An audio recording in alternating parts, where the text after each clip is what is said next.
Hello, televiewers. Good evening and welcome to Prem this evening. We are sorry for the late start. As tradition demands, every Tuesday we are going to be talking about relationship and marriage. And this evening we are continuing with what we started discussing last week, which had to do with asking why men die earlier in relationship or marriages before their female counterparts. This day we are going to be looking at the possible ways for men to live longer. What are those activities that they should be carrying on as couples so that they can live longer than the case is today?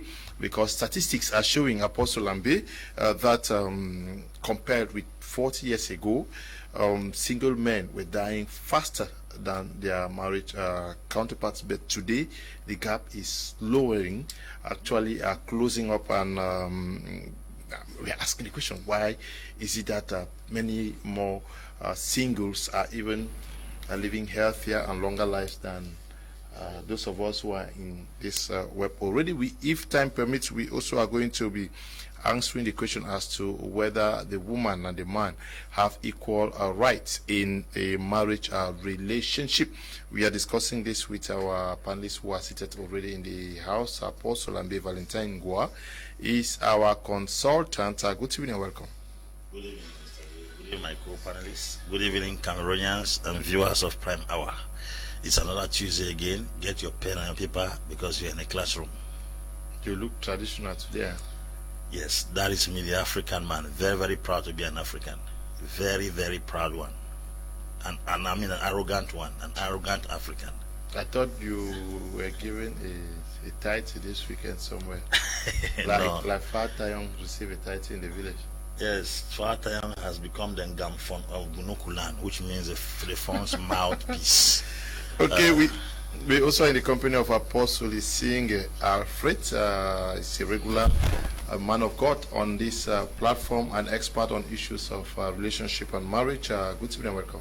Good evening, Mr. Leo. It's another wonderful day again, and good evening, my fellow panelists, especially Apostle Ambe that is seated there, a very heavy consultant.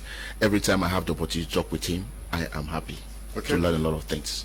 Madame Fotinglet Henrietta is also in the house with us. She is a marriage counselor and also consulting on issues of relationship. Yes. Good evening. Good evening. Thank you, Mr. Leo. Good evening. Good evening to the apostles. It's another moment for us to share and to get ourselves and others out there educated. Good evening, Cameroonians and all televiewers. Okay. Just follow us. You counsel on relationship, yes, not necessarily on marriage? Relationship. That is the guy. Get straight into our discussions for what should be done by married men to live longer and happily. Is there, or are there good reasons for us, the men, to be really concerned about our lifespan? Yeah. Yes, as married men, and yes, as married men. Yes, Mr. Leo, I will begin by giving this testimony today about a certain lady who wrote to me, a man who wrote to me and said they are about to get married with his fiancé, and they have a piece of land they want to buy, and the lady is insisting that they should put both of them their names on the document, because tomorrow if the man dies, that's what the girl said, if the man dies, the family may come to seize the land. And I asked the man that who told the woman that you are the one that must die. There is this notion that the man has to die first. If you ask any woman, she will tell you the man has to die first. And I asked the girl, why do you think that it is your husband that will die first and the family will come to seize the land from you?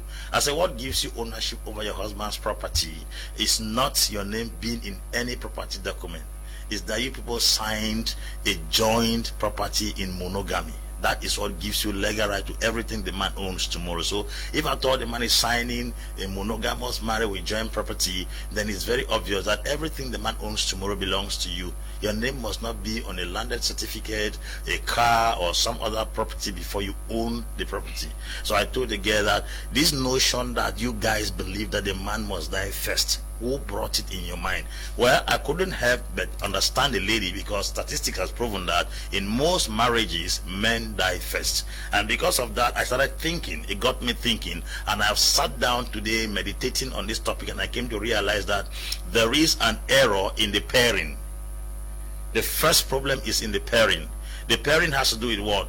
God said, I make man in my image, and I'm going to give him a helpmate. People should get married to assets instead of liabilities. When you marry a liability, your days on earth will go short, because you are going to play the responsibility of two persons. And once you are playing the responsibility of two persons, your lifespan will be short. Most of times, people don't get married to people who come to help them. They get married to people whom they admire. You may admire somebody who is not a helper. God did not give Adam a woman he admired. He gave a woman who was a helper. There is this song that came once. Ma chérie, maintenant on se marie plus au hasard. Si j'ai payé courant, tu vas payer de l'eau. That is to let you understand that in this modern day, we don't get married for nothing. There is an interest in marriage. And this marriage that we are doing this day is a marriage that the burdens of the family, the burdens of the extended family can be shared in between two parties. So marriage is a union of two persons who share responsibilities. I've always heard people preach and say the responsibility is the man. The responsibility is the man. But I beg to disagree today on this platform that marriage is a shared responsibility of two persons. The woman is coming to help. And once the man begins to play the role of the woman, the man carries the woman's burden and carries the woman's stress, and therefore the man is definitely bearing the woman's years of pain. That is to say, you are carrying the stress of two persons. You cannot live your own personal life. If you are destined to live for 70 to 80 years and you are carrying the burdens of two persons, you might not live long. There is a story of Benson Andre Daoza. The work he did for 60 years when he died, an autopsy was conducted on his body, and they said his system showed like someone that has lived for 120 years, which means he did a work for 120 years in 60 years. He compressed the job. So when a man carries his own burden and therefore carries the wife's burden in the family, his years are reduced because the woman is a liability, not an asset. These days, you don't get married with sentiments and feelings. You open your eyes and look. What does she have to contribute in this relationship? Because it is a deal you are broken into. A child should not come and the entire responsibility stands on the man's shoulder. There is no food in the house. The man is thinking, he has psychological and physical breakdown. He is thinking what the man, because thinking makes you old. Work makes you old. Stress makes you older. In case you are doing the stress of the man and the woman, then you are carrying the burden of two persons, thereby reducing your number of years on earth. So the challenge we have is in the pairing. If men want to live long these days, do not repeat the errors that our mothers did and our fathers did in the past. There must be a mentality of shared responsibility between two couples. We are not in the days where a man will pay water, pay light, pay house, pay children fees, buy this, and even buy parts, to the extent of buying gas lighter in the house to light the gas. That man is carrying the burden of him and his wife. And if he is destined to live for 70 years, he may live for 40 years because he has lived the woman's life and lived the woman's pain and her stress. That's why you go to relationships, the men look very cranky, tattered, shattered, and their wives are blossoming. They are looking fresh, like flowers that rains are falling upon them, not knowing that the man is carrying the responsibility for the man and the woman. We are in the days where children have to go back to school. The man should be thinking about the books. The mother is thinking about the school fees. When responsibilities are shared, it gives a balance in our lifespan on earth. Okay.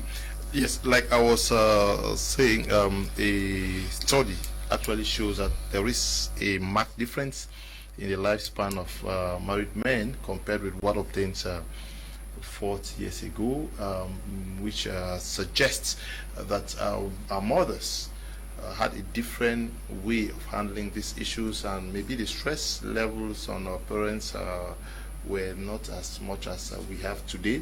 We're saying that most of our wives today need to get back to school, to learning what how their mothers did.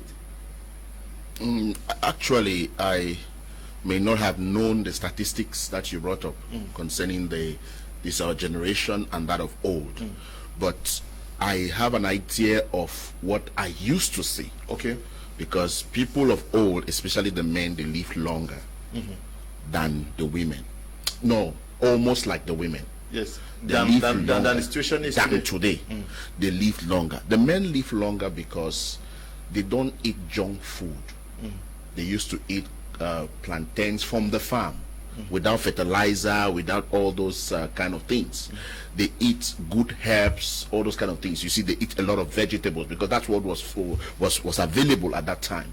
But today, the men want to drink artificial things. They want to go to bars. New kinds of drinks are coming up today. They want to take it. Some have to go to the extent of be taking hard drugs and cigarettes and all these things go a long way to destroy your lungs and other parts of your body. Now, our fathers of old, they used to do what they call snuffing. They snuffed. Yes. Or how did whether they call it what? Is it sniffing or snuff? Snuff. Yes, they sniff. Okay. So they were just doing that because they wanted to clear their brain. They used to say to clear your brain. When you take it and you sneeze, what happens? You get your brain clear again to see the future. Now, it was difficult to see cigarettes. The people that could take cigarettes were those kind of show guys, those kind of guys that were working in certain kind of places that could take cigarettes. But now every young boy on the street holds cigarettes on their hands. I've seen it everywhere. You see a guy of 14, 15 years old, they are now smoking cigarettes. Now, it's not necessarily the women that will kill you. Cigarettes will kill you. Drinking will kill you. Other kinds of things will destroy your life. So I think that what was happening in those days, the kind of food that these our mothers used to prepare for their husbands, it was free of fertilizer. It was free of some kind of maybe concoctions that are not healthy for the body. Because if you go to nutritionists, they will tell you about nutrition, how to eat, how to live. And people who practice that, they live for long. What happens with our water today? There's a lot of pollution and everything. In those days, our waters were fresh. They were coming from the source, natural source, natural. And they would drink this water and be healthy. But today, what do we have? Everywhere, even the ones that have been purified, they are still having some challenges. If you pick some of these bottles that they sell and you even lift it up to look at it, you may not like to drink that water again because of what is happening. So, coupled with all these things and the love and the concern and the respect that our mothers of old gave to their husbands, it could make these men to live longer. Because the women were going to the farms, they were working and doing other things, adding their own efforts to make these men very comfortable. Why would they not live long? Like I was living with one of my grandfathers that he had a lot of pigs, he had a lot of goats, cows and everything, and we were taking care of those things, and he lived for about 100 and something years old because he was relaxed, really relaxed.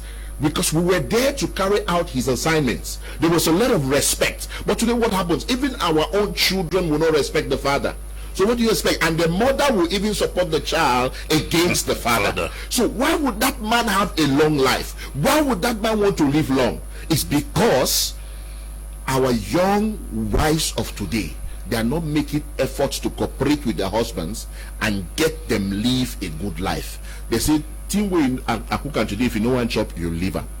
And then the man is forced to either eat it or maybe go to a joint to Mami put, then to get something to eat. And when he gets those things, it carries along typhoid, it carries along some kind of intestinal disorder, and then you see him, you know, he cannot treat himself because when he feels pain, he takes small, maybe some small drugs, and then it subsides and he thinks it's over, but it is still there, eating up, cutting the intestines, destroying the intestines, the liver, the kidneys and all the like because of that. So I think that Our mothers of old could take good care of their husbands. They could be there for the husbands. Sometimes they could even do this massage we're talking about. They know the leaves, the kind of leaves they will use for massage. They know the kind of leaves they will even use for the husband to bathe with. And there was this one that they put in a pot, and then this hot water in a pot, and different kinds of leaves like mango leaves, pawpaw leaves, and all the like, and they will put there in a basin, and they will use blankets and other dresses and cover the man. You see, it takes in some air and it removes those bad, those toxics from the body. Those men could live long because they ate a lot of things that were healthy for their body. It could develop them. It could develop their system. But today, you see a child of 4 or 5 years is like a father. It's like an old man because of artificial food and other things. So I think that there is a concern, there is really a need for this our days, that young girls who are getting into marriage should not just rush there. They should be able to understand what the marriage institution is all about, how to preserve their husbands and to keep them alive. Which comes back to the question I'm asking, that yes. Many young girls should actually also undergo the art of taking care of their husbands. Yes. Because like he said earlier on, the man caters for almost everything and forgets about himself. Meanwhile, the wife takes very good care of herself and the child, and then forgets. Yes, you spend 80% of the time making sure that you look good. Meanwhile, the guy is always manicure, pedicure, all of those things. Don't you think that you should also create time? The women today should know that they have that responsibility of also taking care of their husbands. That's hugely right, Mr. Liu. That's very correct. As in, the woman has that responsibility to help, to aid her husband live longer, so that she will not be called a widow at a very young age. You said something that they take a lot of time trying to make themselves beautiful. Ironically, women will tell that I want to look beautiful for my husband, so I should not go outside. If we don't get beautiful, they say that you stay. You neglected yourself. Anyway, notwithstanding, that doesn't mean we have to neglect our husbands because we have to take care of ourselves. No. I was about to say one of the reasons why men die, and one of the things they should do, they should learn to have rest. Men work themselves a lot. A lot of men work just too much. And the reason why they work is because they want to prove a point. They want to prove, most of them want to prove that, okay, I'm the man, I can take care. Now, I want to encourage the men, don't be afraid to take your woman along, to teach her to do basic things, to teach her to be an entrepreneur, to introduce her into the business world, to send her into school so that she can have a job and help you too.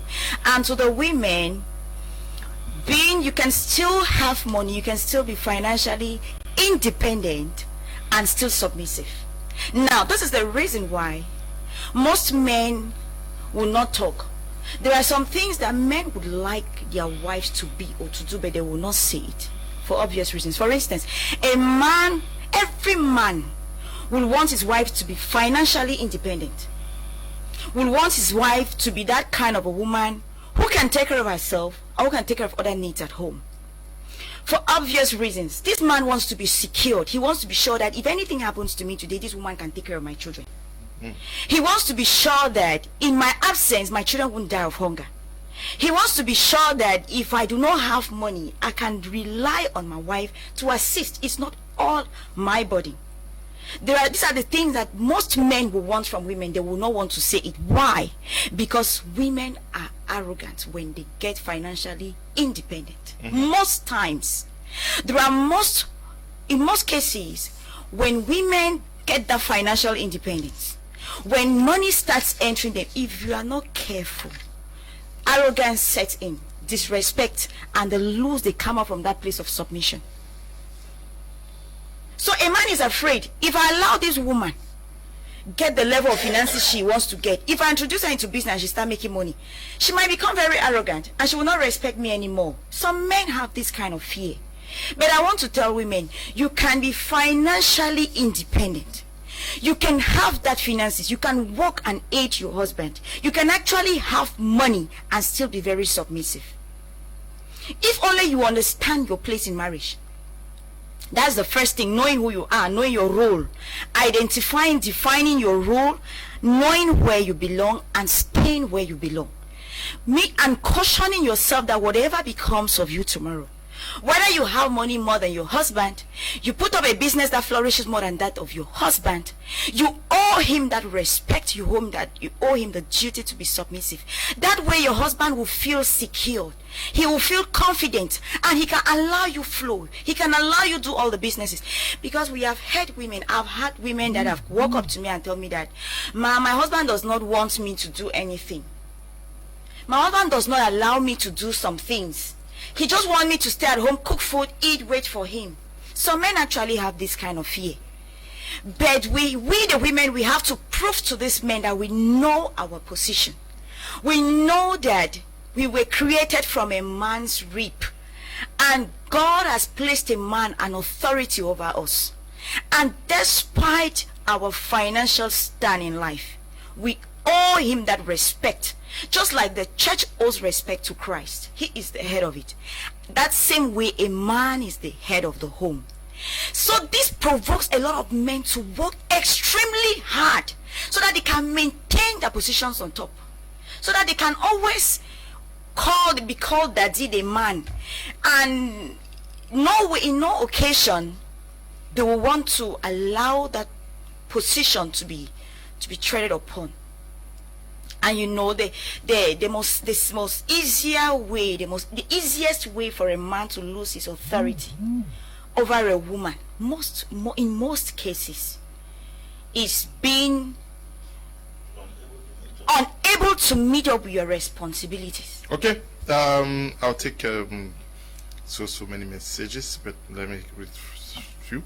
Greetings, Mr. Leo. My regards to all the panelists, especially my able Apostle Ambe. I really appreciate my media for this program. Honestly, this program is giving a lot of positive impacts in homes around the world. Keep it up, Mr. Leo. Richard is writing from Equatorial Guinea. Good evening, Mr. Leo, and to the panelists. Can Apostle Ambe support his points of views with some Bible references? Have you noticed that today most divorce homes we have in our communities today are couples who are both working and well-to-do? Kizito writing from Limbe. Apostle has taken note. I support what Mme Henrietta is saying, but it's only possible with God fearing women. Good evening, Mr. Leo. Wonderful topic. I think most men live long in the past because of laziness. Almost all responsibilities were on ladies, and the only thing men were doing was drinking palm wine. While today, men today are too ambitious with many problems to solve. Mark is writing from Yaoundé. Good evening, Mr. Liu and all the panelists. It's always with great anxiousness watching this program. In fact, it's the best. It's also very educative. May God bless and inspire you guys more. Karin is writing from Yaoundé. Good evening, Karin. Hi, Mr. Liu. What if the man doesn't want the wife to? It's Mirabel writing from Yaoundé too. Good evening, Mr. Liu. I appreciate your team effort building relationships and marriages through this platform. My regards to you all, and my prayer for you is God grants you people more wisdom and more knowledge to help the world in Jesus' name. Amen. I'm Frida writing from Bamenda. Good evening to you, Mo, watching us from Yaoundé. Hello, I think that mentality of man may be dying first generally came from the age difference. In our culture, the majority of the husbands are far older than the wives. Kuni Esther is writing from Bamenda also. Good evening to you, man from Grong, who is watching us from Muyam. But Apostle, let's get Ms. Asanji Yvette, who is on standby from Bamenda. Good evening and welcome. Hello, good evening, Mr. Leo. Good evening, Mme Henrietta. Good evening to the apostles and to the televiewers. What can men do to live longer and enjoy their marriage or enjoy their relationship? The first thing we must understand is marriage was meant to be enjoyed. It wasn't meant to be endured. Okay? And if a man has to enjoy marriage, he needs to understand, it starts from picking a wife. It starts from choosing a wife.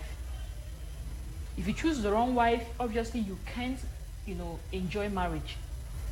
When God said a man needs a suitable helper, every woman is a helper, but there is a woman that is more suitable to help you on God's assignment in your life, in your career, and in every other thing. So for men to enjoy marriage, they must understand, it starts from who you get married to. Is that person a suitable helper for you? And so when you choose someone who is suitable helper for you, that is the first step. The second thing a man should do to enjoy marriage is they should understand that if God said he needs a suitable helper, he needs to be open to the helper. He needs to be honest. Open up to the helper. Let the helper know which areas of his life he needs help in the most. Because this woman will not just come to help you if you don't help if you don't help her to help you. She needs to understand you, so you need to work hand in glove with her. You need to work, build friendship with her. If you must enjoy your marriage, you must make friendship a center, a centerpiece for your marriage. When you relate with this suitable helper on a friendly basis, she's going to understand what she has to help you in the most. And that is how it will help you to enjoy your marriage. But a lot of men don't understand that women came in as suitable helpers. They rather look at them as if they are mates. Unless you get to understand that she is a helper, she came into your life to help you, you will not know, her place in your life and in your home. She's not a maid. Because if you needed a house help, you would have gotten a house help. If you needed food, you would have eaten good food in a restaurant. If you needed any other thing, maybe your dresses to be washed, you can get it done. But she's a help. Okay, that was Ms. Asanji Yvette from Bomenda, Apostle Ambe Valentine Ngwa. We are looking at what we should do. She's raising an issue that was also raised by Mme Henrietta. It starts with, even he said that it starts with taking time to know the person you are engaging with. Yes, knowing the person you are engaging with is not actually the issue. I'm sure with the period people spend in courtship, you are supposed to know the person you are engaged into. You are getting married to somebody you already know, because in courtship you discover the persons. What I have to say here today is that most men equally die because women cook what is easy, not what is healthy. Okay, the food. Yes, they mostly cook what is easy to prepare than what is healthy. Because I've discovered that most of the healthiest food are most of the times complicated to prepare. Things like doing salad, you have to jom here, and then doing smoothies through fruits that have to be graded in the machine and then brought together. But you see egusi soup, groundnut soup and rice, charara, microwave generation, stew and rice, parara, they are gone. So we live in a generation where women don't cook what is healthy, they cook what is easy. And what you eat determine the number of days on earth. We live in a time whereby women are so busy with so many things. A woman will choose to follow telenovela for 5 hours and cook what is easier in the next 2 hours. 30 minutes, because the husband is coming by 6 o'clock. So she watches telenovela or she watches Z World.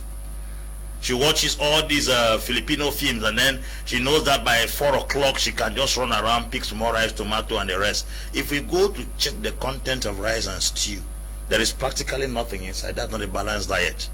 And what a man feeds for so many years can determine the lifestyle or lifespan you have on earth. Most sicknesses are born out of what we consume. Yes. Yes, most of the food we eat these days are chemicalized food. We don't eat things that are healthy. How do you explain that a man before leaving his office already has in his mind what he's going to eat in the house? Because there's nothing strange. There's a routine that goes around every week. Rice and stew, groundnut soup and rice, fufu and hero, spaghetti, and then you check around, there is practically nothing healthy in what people are eating. Men have a complicated system. Number two, the age group of men. Once you enter an age like 40, things change. A statistic was conducted recently in America, and if you look at a child of about 4 or 5 years, when they want to urinate, they will stand, they say, let me draw S in the air.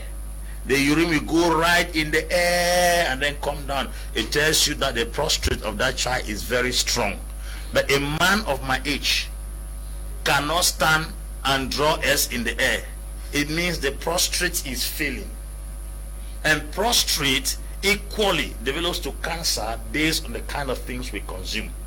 Men have a complicated system from 40 and above. A woman cooks a pot of soup and put 19 Maggi inside. Maggi is not the crayfish you see on that paper. Maggi is a chemical formed in Switzerland in the 18th century by a Swedish scientist. It's a chemical. That thing you see there, they say it is crayfish. It's not crayfish. It came to replace a particular vegetable and dry fish that was used in those in Africa. So that thing is a chemical in a Swiss slab that was fabricated and sent to Africa. When you eat such things, you got almost 40% of men in this generation have prostate cancer. And that Maggi, they use what they call formol, that they use in formalin in the mortuary. In the mortuary. Yes. That means your husband is eating that. And in other words, the person that controls what you consume can determine your life on earth.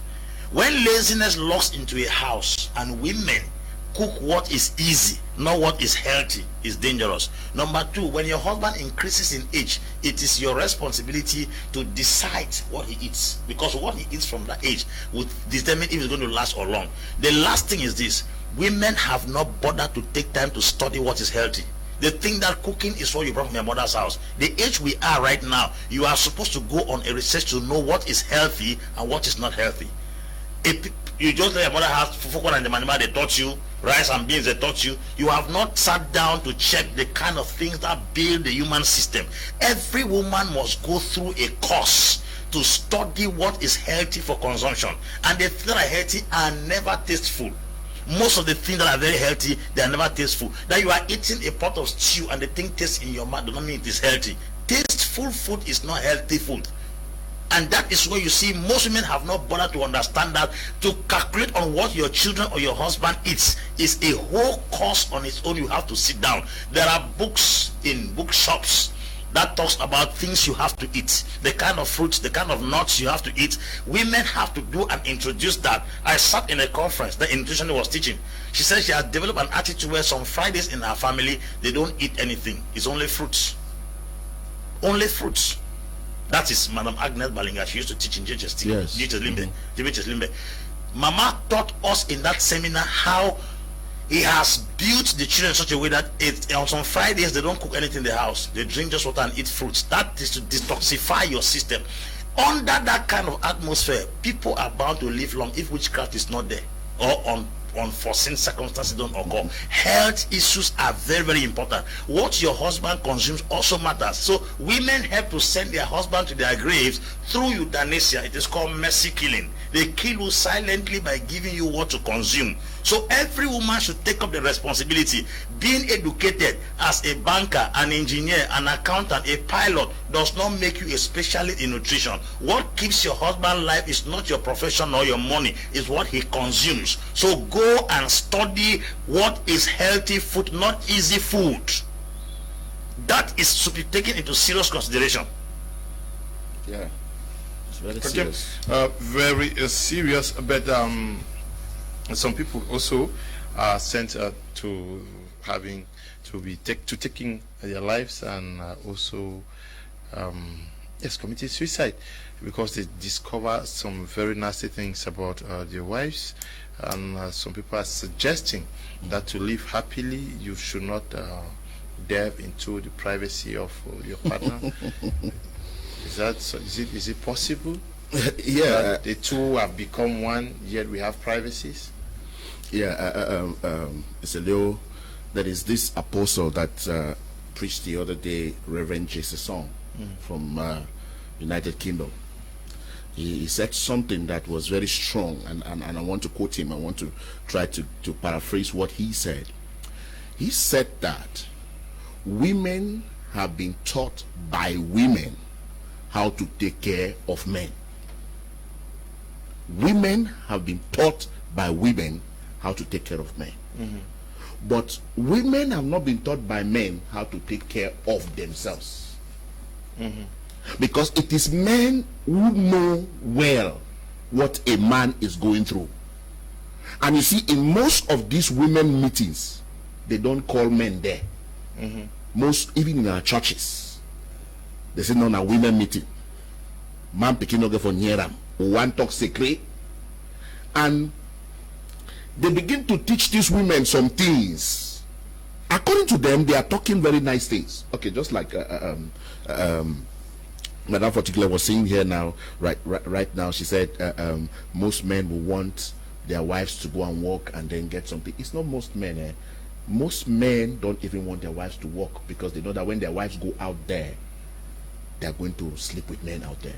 They're going to sleep with their boss. They're going to have this and that and that. I've seen a lot of women who complain. My husband, no, I do nothing. I start small business, the thing the worker. It just wake up to sweetie.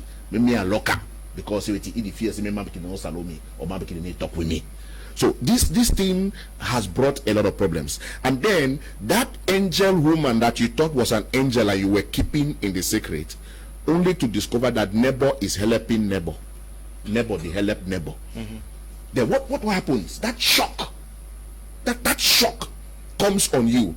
And the next thing you're going to think is either to kill the woman, to kill yourself, or to fight the neighbor. And when you think about the possibilities of doing all that and you discover that doing that will take you to prison, doing that will raise a kind of alarm, you say, okay, than for me to do that to others and go to prison, it better I kill myself. Now, I would advise women, please, don't be looking for secrets. No, don't look for secrets. If you want a healthy marriage and to live a healthy life, and you want you and your husband to live till good old age, avoid some kind of secrets. Life is full of secrets. There are some things that you will even know and you decide to ignore them. I was talking to my wife the other day because her profession warrants people to talk to her all the time. And sometimes some people even send some funny messages to her, to chat her, and else kind of. I said, I can never touch her. She said she wants to tell me her password for her. I said, why? I don't want to even try it. I don't want to know it. She said, no, she's giving my phone. Let me work on the phone. I said, I will work on the phone, but I will not check anything there. When I check it, what I see, you cannot determine how I will interpret it. You cannot determine it. Okay, look like me, a young guy and this kind of things. I'm chatting with a lot of people all over the world and so kind of things. And then you take my phone, and then the next thing you see is a girl who tell you that I love you. Then the next thing you see, because on net, you know that one of the days that we're talking here on air like this, somebody made a comment on the Facebook. My wife attacked me through that comment. She attacked me in the house, and I told her, I said, what? I said, so you attacking me because somebody made a comment? So what if you see a message that another woman sent to me? It will be terrible now. Yes, it will be terrible. So I will never, I insist, advise a woman to begin to dig secrets. Mr. Leo, you cannot imagine. I'm telling you this as not a joke. My wife understands what I'm talking, and she's a keen follower to what we are saying here. I don't go to her bag. Okay. No, I don't search her bag. If she wants to take anything from the bag, send the children to go and take it and bring it. I don't enter a woman's bag. If I need anything that I don't have at that time, please, can you help me give me this?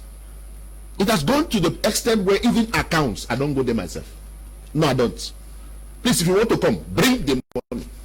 No, you don't like to go to, I say no, bring the money. That sometimes I want to avoid some kind of things, those things that destroy marriages. You want to be putting your eyes on your wife's money to know how she gets money. Do you think that your wife lives only on her salary? There are other gifts that people will give and everything, and she will not tell you. Yes, and if you want to be putting all of your mind on those things, you will suffocate yourself. So live a liberated, free life. No, don't worry the small thing. You want to see your wife with 5,000. You be saying you don't get money. How you manage get 5,000? I see you debating them when you don't get money. Don't worry about women. Don't worry about that. So men will worry a lot about women's secrets and all the like. They die early. Either you hear of cardiac arrest, You will hear of heart attack. You will hear of some kind of sicknesses. Sometimes they hold grudges against the wife for many years. We have seen people calling, writing us messages here and telling us that my husband has not spoken to me for 1 year. My husband has not spoken to me for 6 months. You want to kill yourself. You want to die early. You don't talk with your wife for 6 months. You are dead. You are a dead man. You are drinking poison and dying, but you don't know. Okay. So we should learn to speak out there. Good evening, Pastor. We, the men in Paradise Street, we congratulate your advice. Some of us is suffering the same effects in our homes. Okay. They have told you, don't check their bags, don't check their phones, and some of these things. Good evening, Mr. Liu. When a man wants a state and enjoying a relationship, men should also cook, wash dresses, and cook, also keep the house clean. Please, my fellow men, allow your wife to work or do some business to raise her own money, and don't check on her money. Even when she plays what we call Njangi, don't ask to know about it. Then you have discipline yourself and serve over your wife. Mr. Liu, when a man can perform the above house activities, the woman will never use that as an advantage. We men die or don't enjoy or stay long in marriage because we believe that it's only women who can cook or wash dresses. Man from Grong is writing from Man from Grong. You are an advocate, you are l'avocat de femme. That's good. Good evening, Mr. Liu. Mikado writing from Yaoundé. Men today don't only work for themselves and their families, but other relatives who look up to them financially, which was not done by our fathers of old. Okay. Good evening, Mr. Liu. Ndumu Nelvis from Bonaberi. The Bible says, he who finds a wife finds a good thing and obtains favor from God. So it did not say he who finds a girl or a woman. So men that finds a wife will live longer than men that finds a girl or a woman. Madam is going to talk on that. So men should start looking for wives and not girls due to their beauty. Okay. I think men should marry as much as possible so that amongst them one will be your God sent. By Soldier Boy writing from Limbe. Yes, but many wives, many trouble.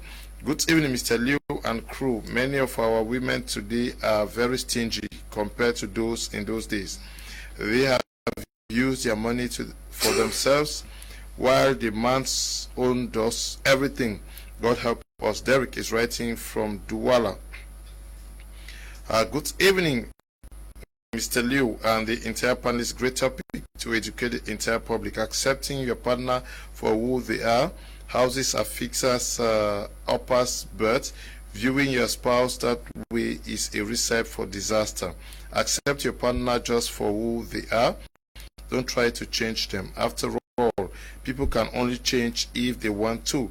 Just accept their strengths and weaknesses that make them unique, and that you love them for that. Every other thing will work just fine to a long-lasting relationship or marriage. Aden VF watching from Halifax, Canada. Clotilde from Bamenda says, good evening, please. What would you do when you only have to force your spouse to take a bath? He even prefers sleeping off on the couch or on his machine than on the bed. He's just so work conscious that he doesn't even have time to relax. When you ask him to take some time to rest, he says you are stopping him from working. Good evening to you, Clotilde. Yes, Madam Fortinglet. Okay, a man is asking about, he's saying you get married to a woman and not a girl. Yes. If I got him right. Yes, yes. A woman or a girl. Yes. Yeah, it's a woman making a wife, not a girl, Yes. something like that. Okay. It is very important at the time you want to get married as a man to make a right choice. Not every female in skirts is a wife material. It is good and important that you take your time and be able to know which one is a wife before you put into your home. and that will equally make you to live longer and have peace of mind. But the error men do sometimes is that they want to be smart. And I can assure you, if you are a good man, first of all, if you want a good wife, be a good man. Because when you are a good man, when you meet a good woman, deep will call to the deep. When you meet a good woman, your instinct will tell that this is a good woman. When you are first of all a playboy, it is very difficult to find a good woman. Because we are looking for a good wife, but we have not actually made ourselves good husbands in the first place. If we have made ourselves good husbands, then we'll be able to identify a good woman when we see one. Now, there is this category of men, Mr. Leo, I'm going to tell you, there is a category of men who think they're very smart. Some men think that they are very smart when they are young, and it catches up with them at their old age. Because we are very good at looking at a man when he is old, suffering, going through a lot of troubles. Maybe the present woman in his house is giving him a lot of headache. But we have not bothered to find out the seed he sowed when he was much younger. Because there is something they call karma. That the bad you do, it catches up with you at the time you are not expecting. There are lots of men out there who think they are very smart. When they are much young, they have money, they've spent their time sleeping from one woman to the other until they skip over very good wives and they don't even identify that they are good wives. Their role at that time, or what they specialize doing, is hurting, breaking the hearts of women. They will break this heart of this woman, move to the next woman, take her, use her, cause her to abort, throw in the toilet, move to the next woman, and at that time they call it that they are smart. They say, I'm a playboy, I have my money, I'm handsome, I can do all the things I do because I have money, I can take care of the women. They can keep 4 or 5 women at the same time. They pass over good women, wife material. They cannot identify because at that time they are playboys. And they tell themselves that when I will be ready to get married, I'll look for a wife. You know what? God being a just God, most often than not, he will wait for that time and he will package a Jezebel and give you. He will make sure that he package that wife that corresponds to what you have done to the women, to other women when you were much younger, and he gives it to you. God is always merciful now. Excuse me, Mr. Leo, that is it, because we always think that God will forgive. Let's say devil. Good. He will package a devil and put in your house at that time. Let me tell you, the wrath of a woman whose heart has been broken can kill your entire life. That is a good, genuine woman that comes into your life when you are young, you are smart, you are intelligent, and you have money, and she wants to make her life. You deceive her. Maybe you cause her to abort all her children, and then you abandon her, you dump her and go to another woman. When she sits in the place to cry out her lungs, all those tears that she cries, other women you have broken their hearts, other fine women you could have gotten married to, you break their hearts and you abandon them. And now when you get old, or when you decide to get married, you fall into the hands of the wrong woman simply because you think you are very smart, and then she starts tormenting your life and giving you back what you have been giving to other women. At the end of the day, you have a heartbreak. You die before it is time, not because it is that woman is, maybe it's just an agent that she has just been sent to give you back what was given to you. The tears of those innocent women that cried out. So what am I telling men here? One of the easiest way for a man to cut short his life on planet Earth is to play pranks with women when you are much younger. Is to think that you are smart. You can sleep with 50 women in 1 week because you think you have money. You're killing your own self. You're not killing those women. You're killing yourselves gradually, and you're gradually dying. At the time you want to get married, you might even identify this was one of the wives I should have gotten married to, but because I break, I cannot even go back to her.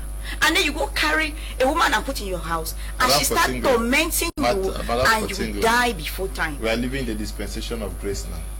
It's not about grace. Is there not forgive and forget all what they did in the wrong? Who is the one? Is it not the Bible that says, behold, everything is gone? Is that no? You cannot sow corn and expect to harvest plantain. What you sow is what you will harvest.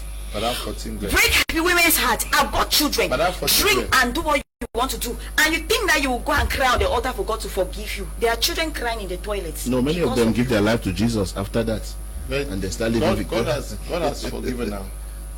My father used to say that they cry. You give your life to Jesus, God forgives you, but that thing you already did remains with you. For instance, he used to quote this example: if you go around messing up your life and you get into prostitution, you get HIV, you contract HIV, for instance.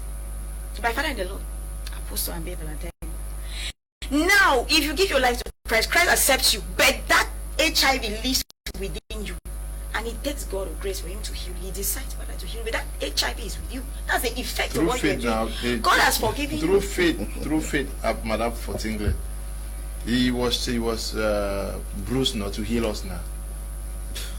If that is what men have to consider, if men consider that I will sleep, I will do what I can, break women's heart and do everything and go scot-free, that time will come. You will ask God. Temper is justice with mercy. Apostle Ambe, no, let's get another woman from Bamenda. I hope you will be merciful to us, Mme Asanji. Tell us what we should be doing to live happily and longer. Mr. Leo, I would like the men to understand that relationship is about relating. You relate with each other. Most times, men think getting married is you go and get a wife, you come and keep at home. You go to work, you leave work, you hang out with your friends, you drink, you come home drunk, or sometimes you keep late nights, and then when you come home and she's not happy, you blame her for not being happy. How are you relating with her? Men should understand that a woman is an amplifier. Whatever you give a woman, she gives you triple of it. She will amplify it for you. Give her a house, she'll give you a home. Give her just one sperm, she'll give you a baby. Give her peace, she'll make, the home will be raining with peace. Love her, and you will receive love in return. Triple of it. So whatever you give to a woman, she triples it and gives it back to you. That's how women, they're emotional beings. If you show them hatred, the hatred will bounce back in them towards you. You show them love, the love will bounce back towards you. So whatever you want to see in your wife, be the example of it. Men think being committed to a relationship will make them lose their independence and self-sufficiency. No. Be committed to your wife. If you want to enjoy marriage, create time for your wife. Make communication, a necessity. Have time to sit down with your wife and assess, how was this month with us? How was this year? What is it that we did that was good? What is it that we did that we need to improve on? Communicate with your wife. Learn to talk, get her own opinion about key things. Let her feel like she's part of that marriage. Remember, marriage is teamwork. Marriage is teamwork. So if she has to feel like part of that marriage, she doesn't just need, to sit down and see you buy a couch and bring, even without asking her the color of couch that she needs. Just go and buy a television set and bring. You don't even ask her opinion. Just listen to her. Whatever you give her, she will give you triple of it. So marriage is meant for enjoyment. You are the one to set the ball rolling. As the head of the family, lead with examples. If you want love, and you will receive it triple. If you want to respect her and she will give you triple of that respect. If you want to be treated like a king, my dear, treat her like a queen. A king is married to a queen, not to a slave. Thank you. The way you guys are accusing us today, but we'll end up, I'll have to ask you this one last question, Apostle Ambe, is if we really want to live happily and longer, should we at a very tender age in marriage start preparing for old age? in marriage? Yes, we should prepare for old age. Statistics has proven that most men die at 62 because some common sicknesses like prostate cancer, liver cancer, lungs cancer, high blood pressure, those are the things that come at that age. If you kidney problems, if you prepare earlier, like say 40, at the age of 40 or 35, you start preparing yourself at old age, there are some certain burdens you will not be able to bear. Sometimes you hear people say that when this my child will grow and become something, from that time I will start drinking water. You don't wait for a child to give you water, because the child might end up never having her own container to give you the water. So you have to prepare yourself prior to that age. And it's very important that when you are reaching the age of 35 years, start preparing yourself for 60, 70 years, where someone will be working for you, not you working any work, because the energy and the time will not be there. Sometimes you see a 60-year-old man is running helter-skelter to see sponsors and children in university. That level of stress at that age can cut your life short. Sometimes they even pay your rent. If they don't prepare earlier, you will get frustrated.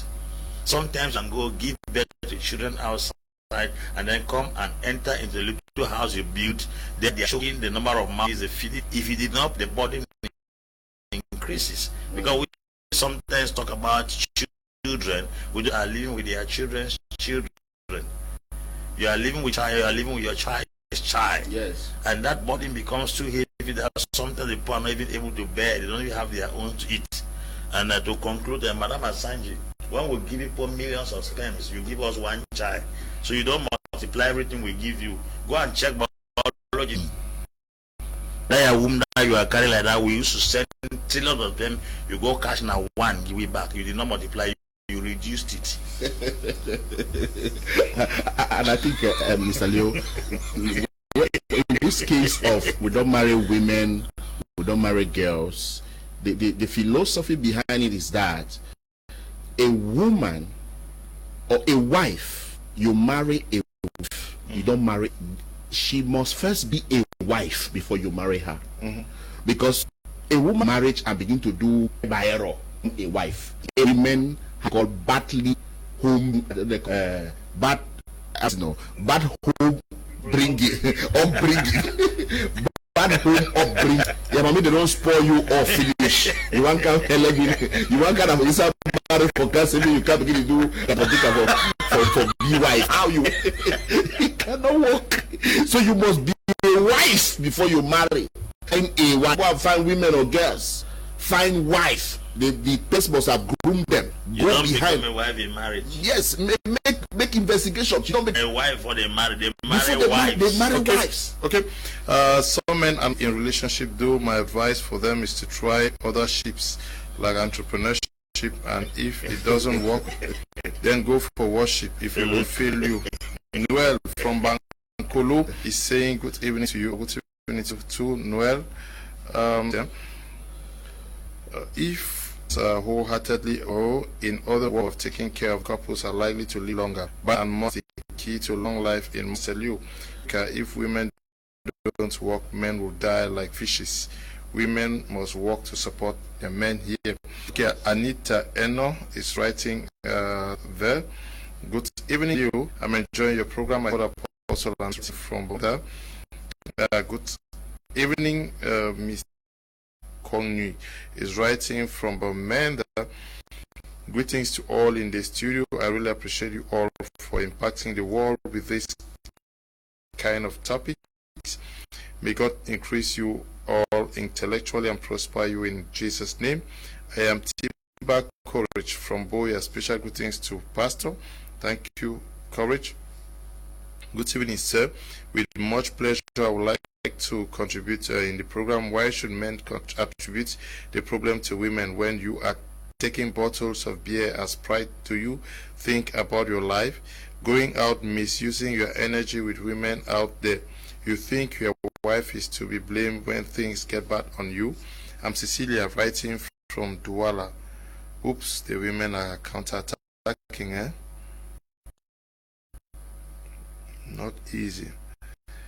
Okay, please, Mr. Liu, me on how to handle such a case. Thanks. Let me read your case. Good evening, please. What would you do when you only have to force your spouse to take a bath? I read that already.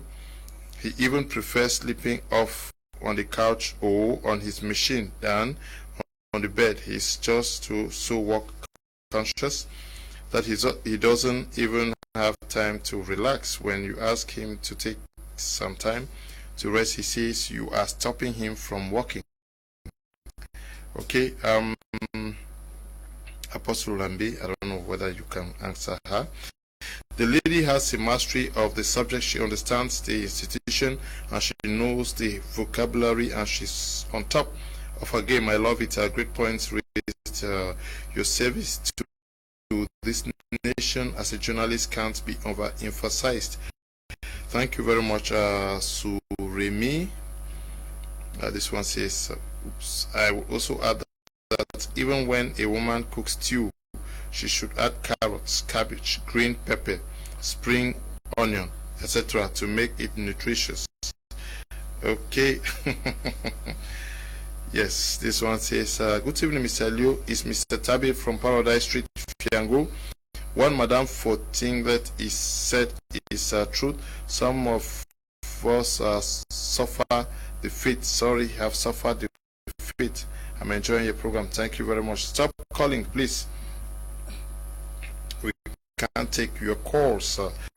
Good evening, Mr. Liu, and all of you in the studio. In line with what Apostle is saying, he just said, relationship is fruitful when it's planted on fertile soil, and on the fertile soil is trust. Know your partner and allow your partner to know you. Frank and Same is writing from Yaoundé. We're moving straight to our second topic tonight. We are starting with you, Madame Fortinglet, about whether in a marriage relationship do we have equal rights as a man and as a woman. Mr. Liu, no. And it's a no. There cannot be an authority and equality at the same time. Okay. It doesn't work out. Marriage, we all know from Genesis, a woman is just a little part from a man. Bible says that a rib was taken from a man to create a woman, and this woman to be a helper. You're being a helper to somebody who is able and who is already in existence and who is your superior. You're just there to be his helpmate. This man is already your authority. Like Bible equally said, women, submit yourself to your husband as Christ is to the church. You only submit to an authority. You do not submit to somebody, to your equal, or to somebody who is lesser than you. You submit to an authority. There is no way I am going to stand here to tell women or to tell anybody out there to hear from my mouth that in marriage a woman has an equal right as the man, or is equal to the man. I don't know if I should put it that way. Is equal to the man. It is not just happening. The man remains the authority of the home, and that is why all along we have been talking about the man doing this, the man doing much of the work, the man doing all of that, working the money, and in fact much of the money and all the like. The man is so super conscious of his responsibility because he knows his position as the authority. And that is why he will kill himself with work. He will work, sleep, he will work all night, all day, because he is the authority. And you, the wife, who sit back, we are not saying that you sit back doing nothing, or we don't sit back doing nothing. We sit back doing our own things, but you cannot measure it to what the man wants to do to keep the family together. Saying that a woman is equal to a man in a marital relationship is saying that Christ is equal to the church. It's like you want to say, okay, we are the same with Jesus Christ. The difference is clear. And there is this hierarchy that Christ, God, has placed on earth. We have God, we have Jesus, the man, and before the woman.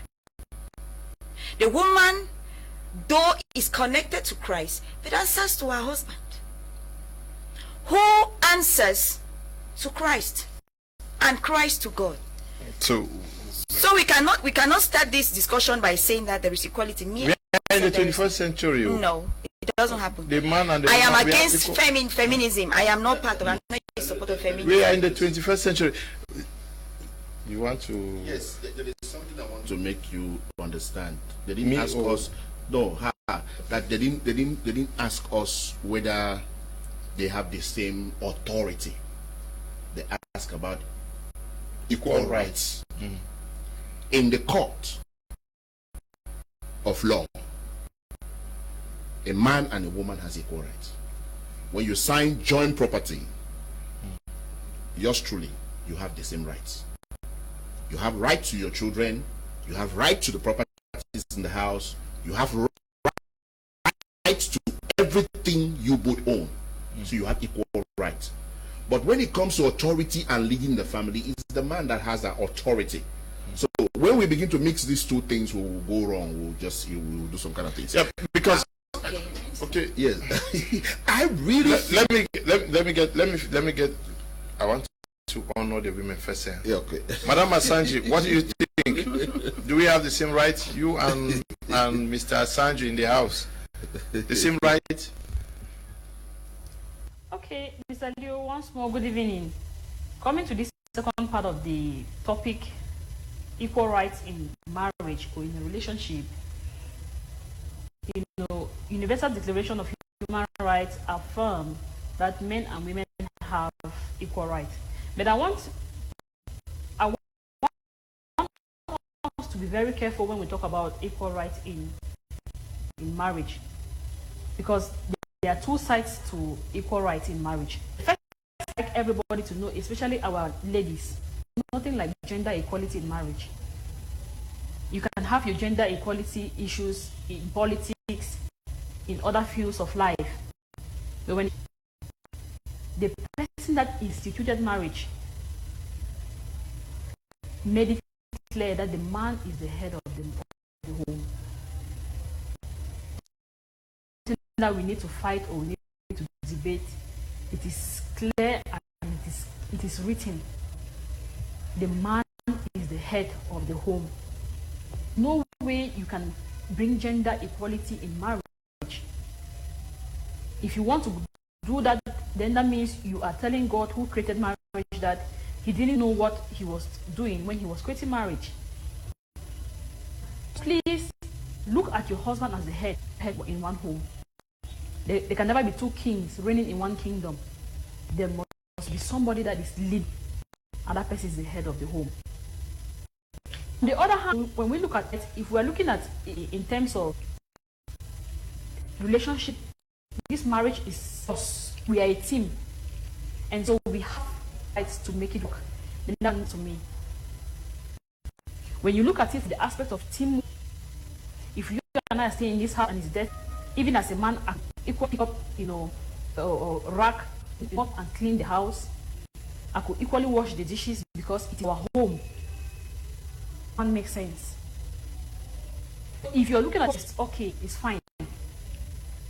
Marriage is teamwork. It can succeed better if the two come, they put in their efforts to make it work. So the woman has rights to do that will make the marriage work. The man has rights to do things that will make the marriage work. Leadership is one head. There is one leader in marriage. Nothing more, nothing. You should understand they are leaders, and women should respect men. We're talking about equal rights. Are we not also confused as mere mortals, human beings? Because he raised certain things that the Bible actually says, you the man, you will do this, you will do this, a woman, you will do this. Is that not also where the problem is? It's by us, the beings, and what God originally planned for man. Mr. Leo, marriage is older than church. Marriage is older than court, older than customs. We should be able to review legal views. God created man, and he said the man shall have rule. Those who rule are authorities. When we talk about this topic of do men and women have equal rights in marriage, I'm sure we are talking specifically the privileged head and the neck. The man is the head, the woman is the neck. The neck supports the head, and the head directs the neck. It's the head that sees the future, but the neck supports the head to see. Women are a support system to men. They don't see for men. He that sees for you guides you. He that sees ahead leads you. He that sees ahead instructs you. As a matter of fact, he that sees ahead shows the way. So when we talk about women having equal right with men, it doesn't exist. All those things are customary, illegal, and church's philosophy when it comes to marriage. Anything that has two heads is a monster. There is no way two captains can sail the same ship. And this point should be clarified here, because we may leave this platform raising more rebels than wives. Some of these feminists who are looking for the slightest opportunity to sit on the man's head will take the opportunity to, but I will not be the one to give you such an opportunity on this platform. There is a difference between power and authority. We have powerful women. Power has to do with strength, influence, charisma. Authority has to do with the rank. God has never ranked the man and a woman on the same platform. You may be the governor of Southwest Province, that's power. You may be the chief administrator in the whole of Southwest, that's power. Your husband may be a bike rider, that's a rank. He is occupying a rank that you have not attained when it comes to marriage. So you can be a powerful woman, which we have permitted women to be powerful. A woman who is a president is a powerful woman. A woman who is a governor is a powerful woman. But when it comes to authority, authority has nothing to do with power. We have persons in this country who are more powerful than the president. But he occupies an authority that nobody can dare violate what he says. So we are distinguishing here between rank and power.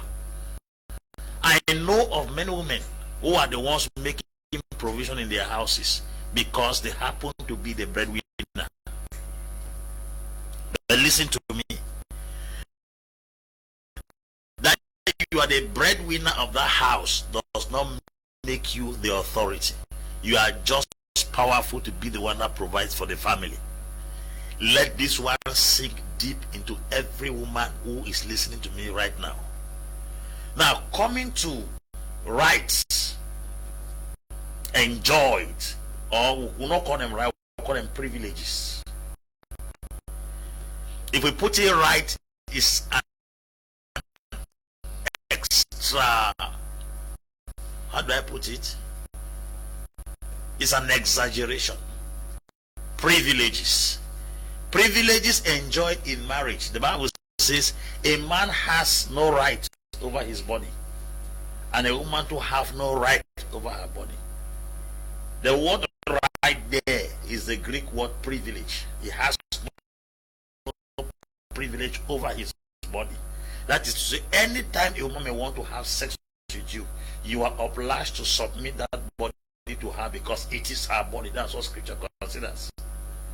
But making decisions and directing the family where it should go is the man's responsibility, because they cannot be two captains in the same ship. I'm sure this point is clear. Women may enjoy the same privilege with a man in a relationship, but not the same rights. Okay, I don't know whether Apostle is seeing these things from the same place. Like Apostle Ambe, I don't see it from the angle of headship issue. I see it as having the same opportunities to live a good friendship life. Your wife can be your friend. Your wife can be your partner. It can be someone you share with. It can be someone that you have access to your bank accounts and everything. You have the privileges to take to be with your children. You have the privileges to spend time with your mother-in-law, and your husband has the privileges to come and spend time. We are talking about rights. You have the right. Let's say the rights to educating the child. Go to rights. When you talk to rights, they have equal rights. Okay. If it is rights you're talking, but if it is authority, it's another thing. Yeah, I will still come back there. Yes. Now, in terms of rights, a woman was not taken from the bone of the leg of a man. God decided to take one of the ribs, because in his view to that, man is going to walk side by side with the woman. They are going to walk alongside.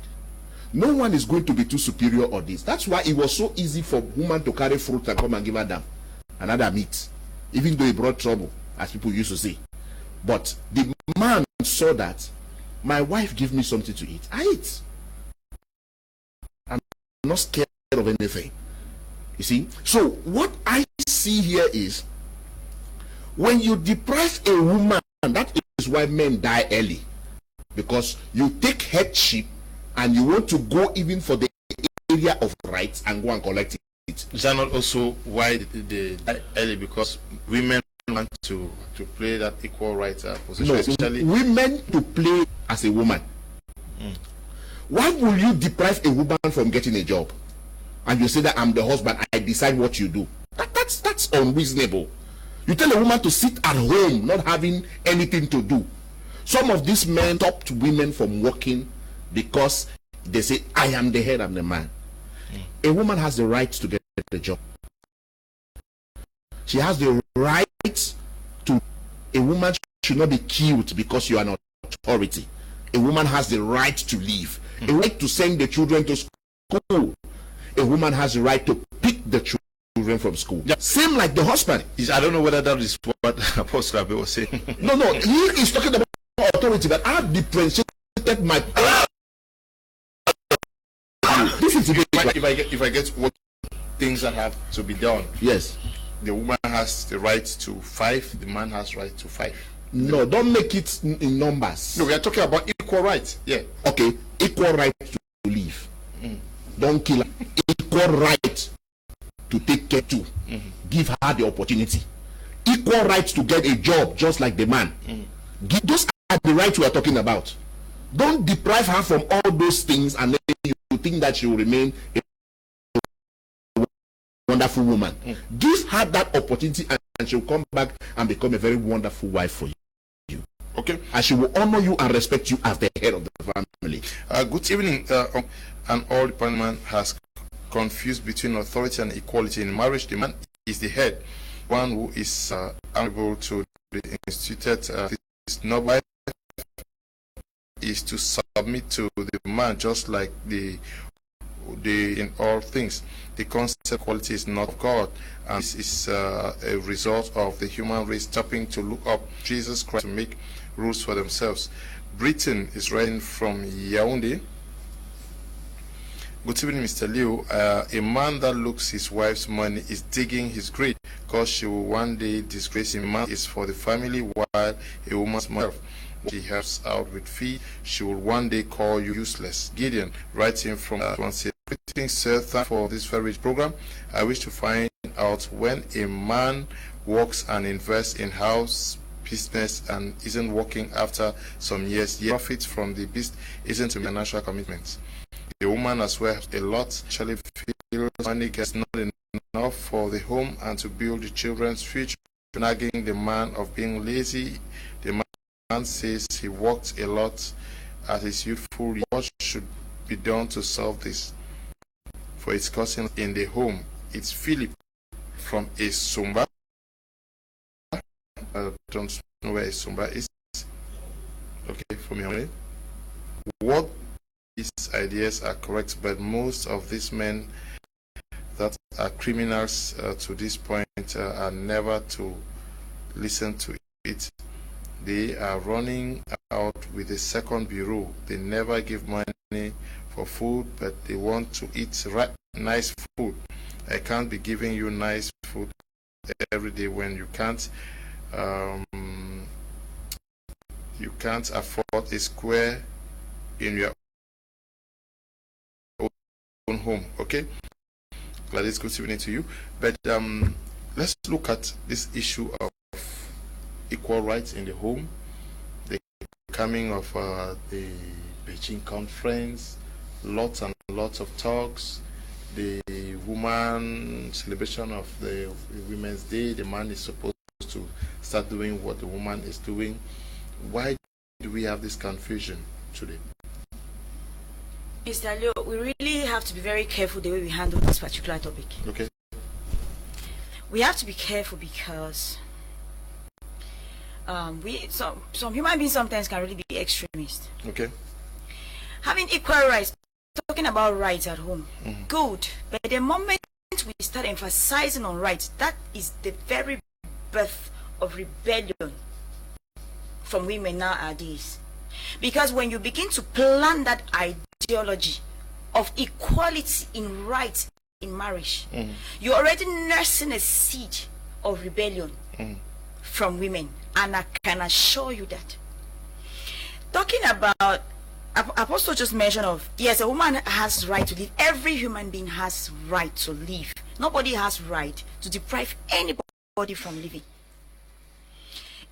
If we want to look at, yes, in marriage we have equal right, let's look at right. It means that when you cheat, I should cheat. It means that when you go drink and get drunk, I should drink and get drunk because we have equal right. It means that when you spend money, run after women and do things that are unscrupulous, I too should do the same. That's not where there is right. Good as to like you said right to live. Yes, we have equal rights to live. We have equal rights to plan and decide for some things in the family. Sometimes, somehow, but then if we want to hold on to the aspect of equal right in matrimony, we are going to keep women and lead women out of good track. Now, it means that if my husband gets up today and tells me that, or I tell my husband that I want to join the military force, that is what I want to do now. And because we have equal right, he should permit me go do it. There are things a man has to regulate in the home. Because he has that authority. There are things a man has to moderate. If at all that understand, because it is his home. Yes, it is our home. We are married, it's our home. But the man is at the top, and he is at the top, so he's accountable for everything that happens. He is accountable for what happens in that family because he is at the point of authority. So if he allows that authority to be jeopardized upon for the wife because we think we have equal rights, because my wife says so, we must agree. I must accept what she has said because we have equal rights. Then there is no leader in that home, and we are heading to nowhere. We are heading to nowhere.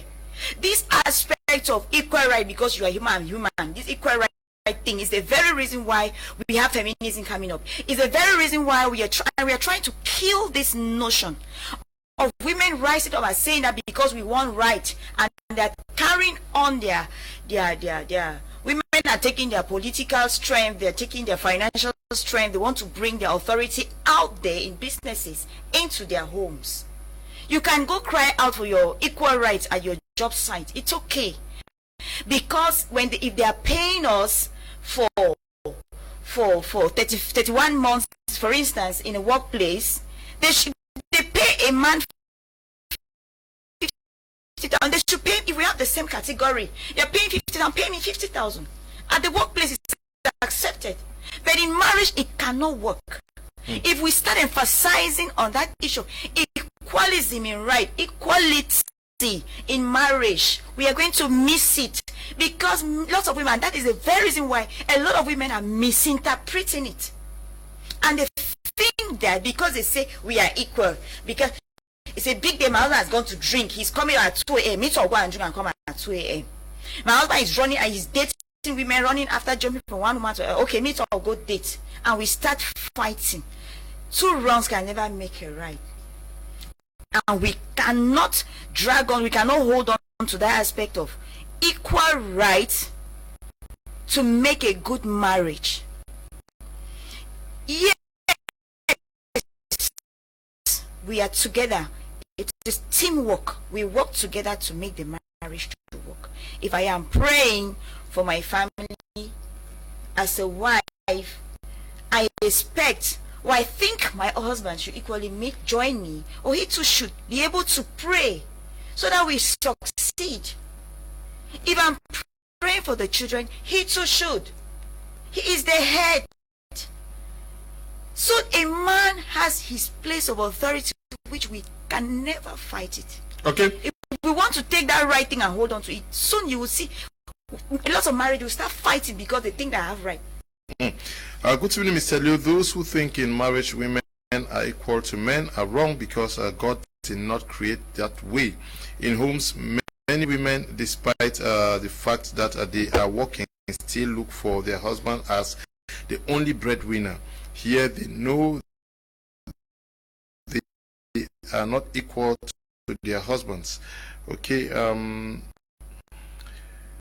Thomas Matt is writing from Yaoundé. This one says, a man must not remind the wife of his authority in marriage. It is not disputable. A woman has rights in the house, but same with the man.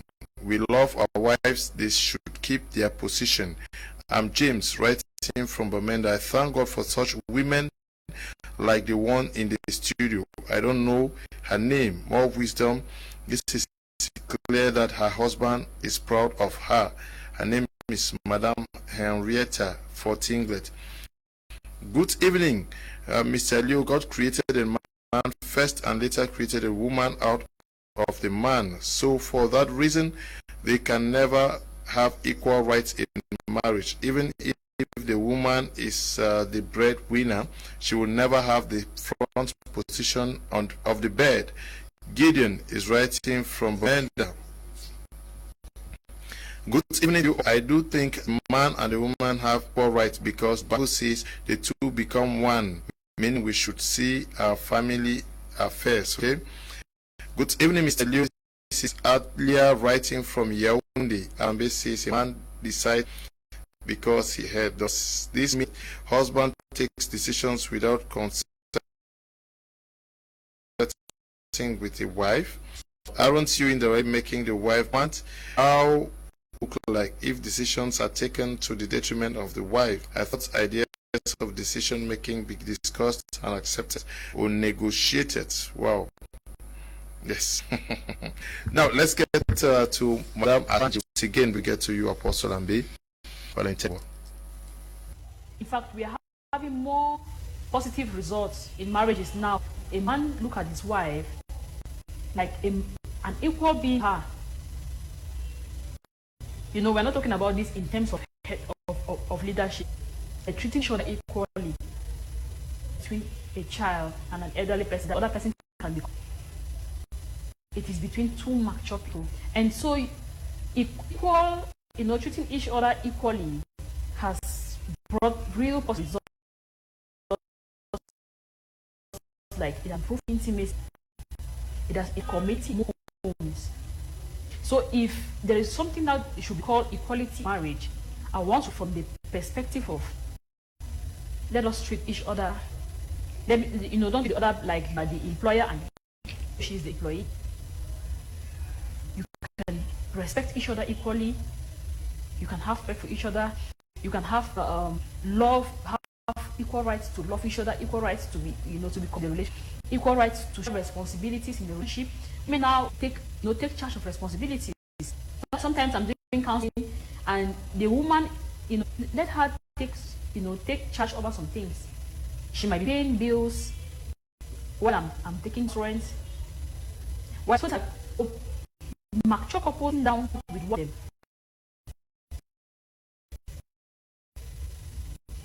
So if you're talking about a perspective that not only a man should bring income, a woman should also bring income, it makes sense to me. Not if we talk about equality, not only a woman should respect a man. It makes sense to. If we're talking about for leadership, one thing remains. Very satisfying statement, but they are not correct. Mr. Leo, if we talk of equality in a relationship between man and a woman, them sharing ideas together, which is not wrong. Ideas can be shared, but somebody has to have the final say, the conclusion. We are talking about not having equal right in the place of order. Are you getting what I'm saying? A man cannot rebuke a child in the presence of the mother, and the mother, because of equal right over that child, tells the child not to submit to what the father is saying. We have seen homes divided because a man and a woman have equal right over the child. When the man is trying to correct the child to go north, the woman is influencing the child to go east because they have equal right over that child. In every society there must be order. Even if we deliberate on something, there is something called an executive order. Once it is given, the rest have to stay quiet. If you make things too equal to the extent whereby when you deliberate ideas, it is a must that both of you having equal right must land the conclusion, you will discover that we always have divergent views at the end, and it will end at a rancor or in a rancor. Most people sometimes, like women, when you give them that equality, it is not wrong to share ideas. Somebody wrote from me under that, does that mean that decision making is only for the man? I said no. The man is the head, the woman is the neck. That is a support system. The deliberate idea, the one man has the final say. And if a woman has to push her idea forth, she has to put the idea forth as a subordinate. She's not putting the idea forth as a colleague. It is in this place of trying to impose as a colleague where you have fight in different homes. This is where the trouble is. A man says A, and the woman says, no, I do not think that way. And the man says, no. The woman says, no, you are not the only one to decide here. This is where we have a trouble. We have a serious trouble when there is no order in a relationship. When a woman believes that ideas must be shared together and both of them must come on an agreement. If both of you don't land on an agreement, who has the final say there? That's equality we are talking about. The children are to go to St. Mary's Primary School. No. I think they will go to St. John's Primary School. No. We drag and drag and drag and drag and drag and drag and drag. At the end of the day, the woman insists that the children must go to St. John Primary School. That is equality people are talking about. And the woman is trying to push forth her plan. At the end of it, you say, you are the husband.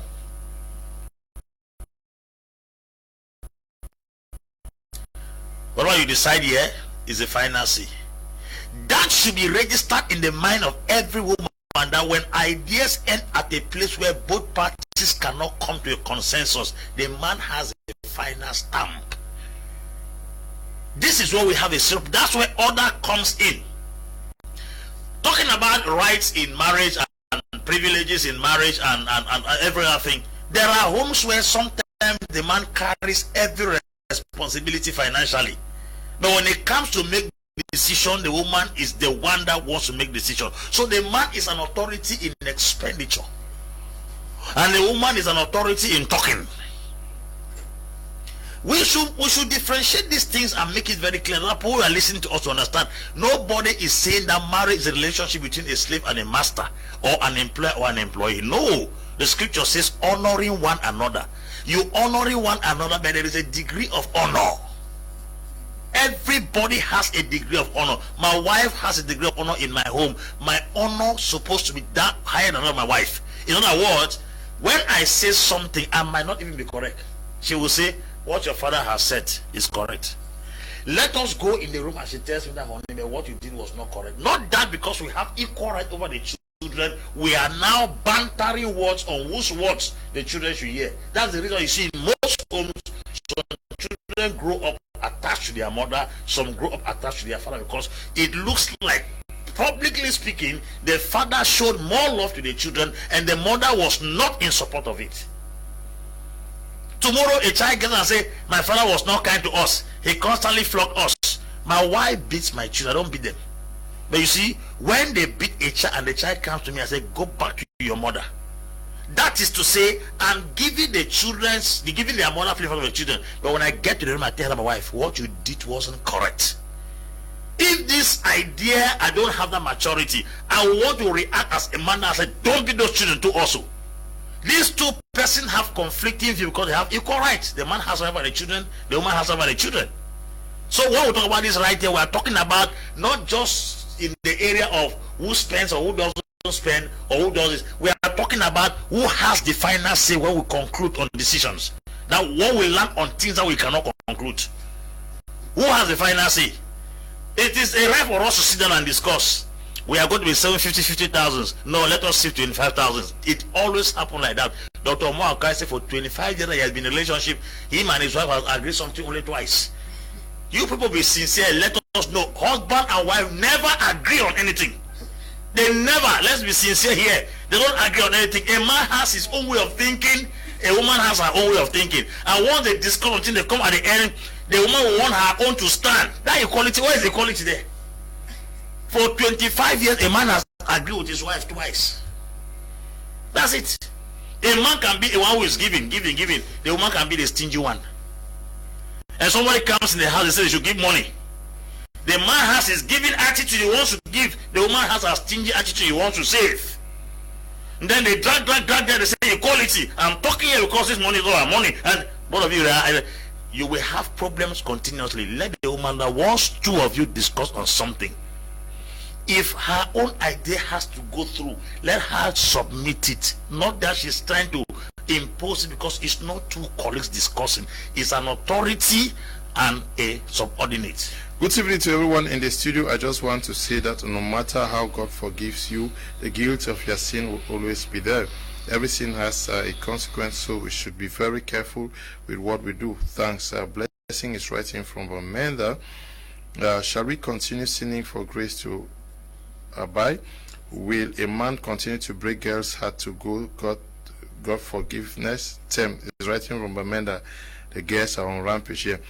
Good evening. Mr. Lewis, some men are really selfish. I'm a wife who don't joke with food because my husband loves food. Just today I have been busy trying to get identification documents and couldn't make food on time. I entered the house, he just ignored me. Am I a house help or a wife that my husband would not understand? Only this today. Apostle Ambe, please help me. Cynthia is writing from Boya. Cynthia, you have been a good woman. Did you tell your husband we were going for ID card today? The problem could be in communication and nothing else. Maybe she said so. If she said so, then the man has to consider the wife. Okay. She's not a slave, she's a wife. Okay. What the woman in the studio is saying is perfectly true, and vice versa to the woman too. The law of karma is real. Is here the writing from Boya. Good evening, Mr. Leo. God bless you all in the studio for this wonderful program. Mirabel is writing from Bomenda. Good evening, Pastor Ambe. Very interesting topic. In the African context, there is no equality between a man and a woman because in society, the man is regarded as the breadwinner of the family, so there is no equal rights in marriage. Good evening. I salute the man of God's analysis of rank and power. Right. Thanks. Bonaventure is writing from Bonaberry. Good evening, Mr. Liu. I like your job. Thank you very much. Good evening to you all in the studio. A man and a woman can never have equal rights in marriage because they are well different from different purposes. From Tirune in Boya. Good evening. Brandon writing from Boya. I think they should walk hand in gloves, but the man remains the head of the family. Good evening, Mr. Liu. It's not everything that you can set for debate. This can set confusion in the marriage. A man remains a man. Remains a man. Edwin is writing from Douala. Yeah. Excuse me, Mr. Liu. Please just permit me. I as a woman, I want to chip into this. Our sister in Bamenda who just laid a complaint about her husband not understanding her because she did not make food. Yes, every woman know the kind of man you have. Understand your husband. Make your program. It's true that so many times will come, we might be too tired. We might not be able to do or to cook at the time that we are supposed to cook. But if you have a husband who really understands, whose attention is not so much into food, or who you know his program, knowing that he will obviously be home well ahead of time, or you think that if he comes and does not meet food, he is going to be angry. The process of making, I think it's ID card in Cameroon, is not an easy one. If you decide to go there and you know that your husband is the one, he doesn't meet food, he will get angry with you. My sister, I'll advise you, just program yourself right. You could decide to cook the previous day and keep in the fridge. You could want to get up very early in the morning, as early as 4 a.m. You prepare food and keep, and then you go out. You know by the time you come, I don't have you any stress. So if you do not understand that your husband is that kind who will not understand that you didn't cook, please just save the stress by rearranging your program. You could really make your program suitable and do everything and avoid the queries you have with your husband. Okay, good evening. It's Marilyn writing from Bengui. I just wish to know if a man has a final say at the detriment of the family. Should we just agree? Because the man has the final say. I'm not sure that's what Apostle said. Apostle Ambe, I'm happy you're looking refreshed, showing my sis is taking full care. Lady Evelyn is writing from Douala. Greetings to you. Today it's my first time to disagree with Apostle Ambe. Do not transfer men's responsibilities on women. Remember, women are mere helpers, that you know. Let men stop taking care of concubines. But come back home and take full responsibility of what? I don't know, I'm sure Lady Evelyn is talking about the first topic. One part told me that until you get a good wife before you know that you are lucky. Okay? A man cannot maltreat his wife and children when he's younger because he's strong and blessed financially and expect to be treated fair in your old age. At 50, that same wife of yours will give you a pay package of all what you did to her in your 30s. Treat your wives well to live longer, else they will maltreat you at your retirement. Agbo Tambe Ferino, writing from Danny Cash in Kumba. Good evening, Mr. Liu, and to everyone in the house. Mr. Liu, give more time to the lady to speak more. Greetings to Apostle Ambe. Is Mbaku Valerie writing from Bonaberry. She's been talking, huh? If men want to live long and enjoy their marriage, they should not fake or lie about themselves just because they want to get married to a particular woman. The truth will always come out and they will harvest the fruits of their lives. Yes, the equal rights. Who should determine who has equal rights? Is it the Bible? Is it the tradition, the customs of the people?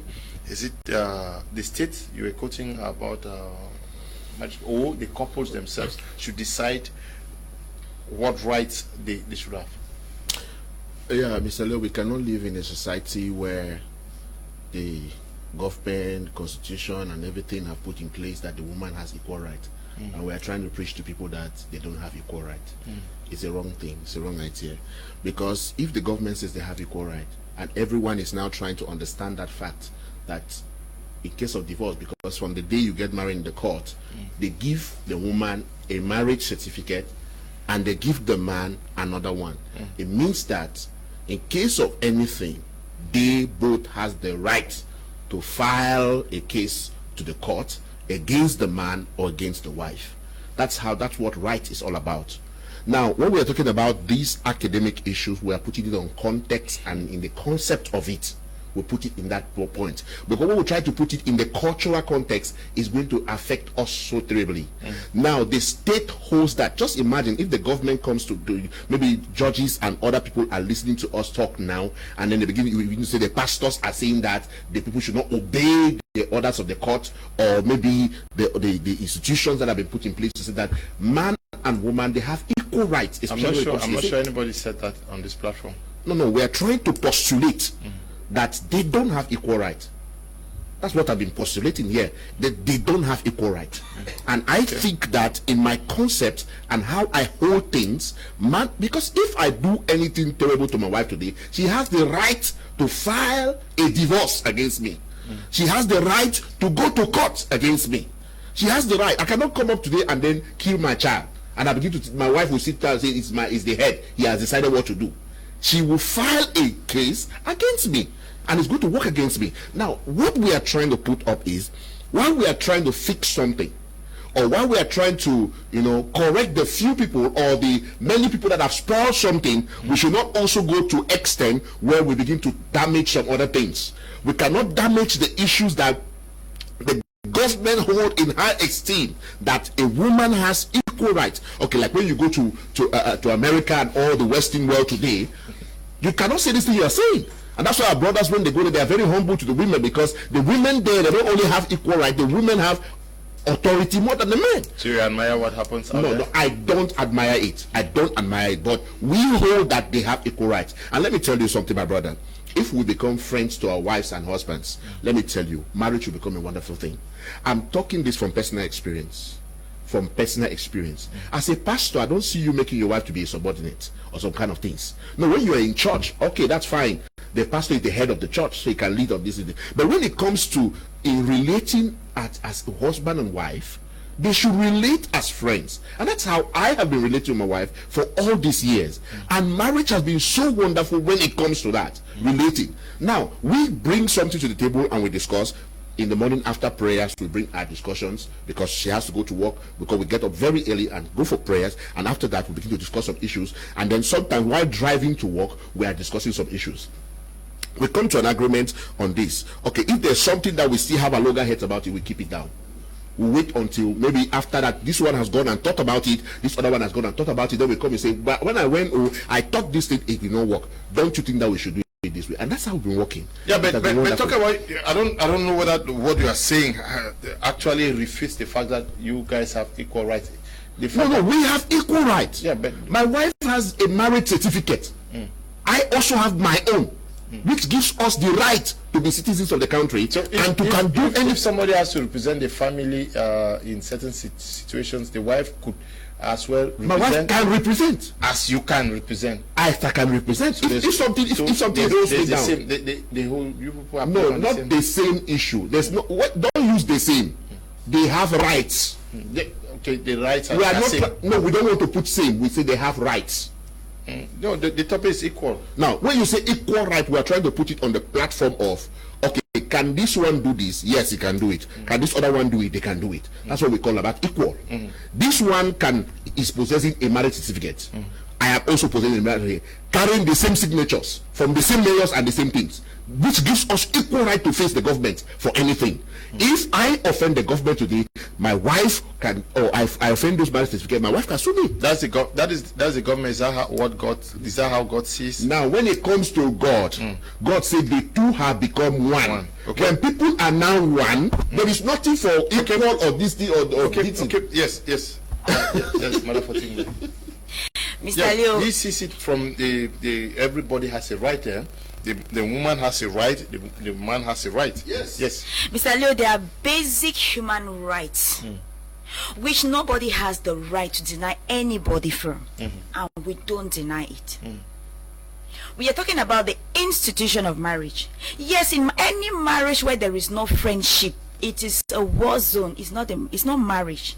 People live in agony, fear. We have to create that atmosphere of friendship, that you can be very happy around your husband. You discuss things, you discuss some issues, come to a compromise, execute them.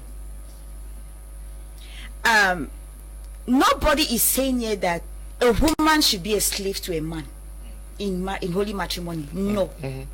You have to be your husband's friend. A husband, your wife is your friend. But you know what? Excuse me, Apostle. You know what? I am a very good friend to my husband. He respects me very well, as much as I respect him. We discuss things I understand, but I know my limits. As a woman, I know my limits.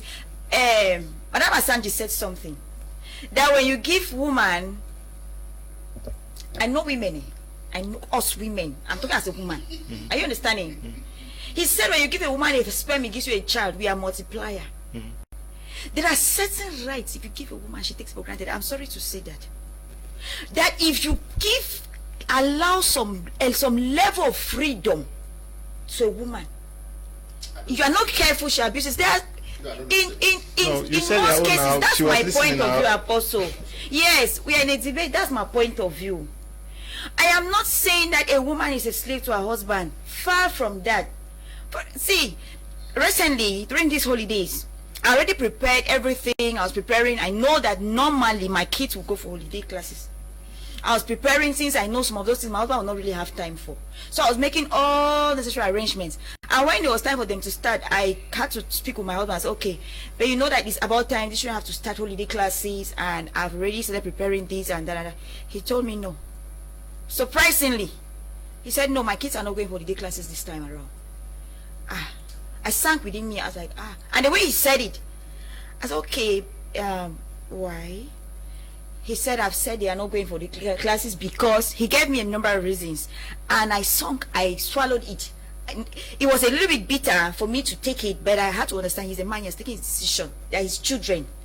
I will not start fighting with him that my children must, because I'm working, I can pay.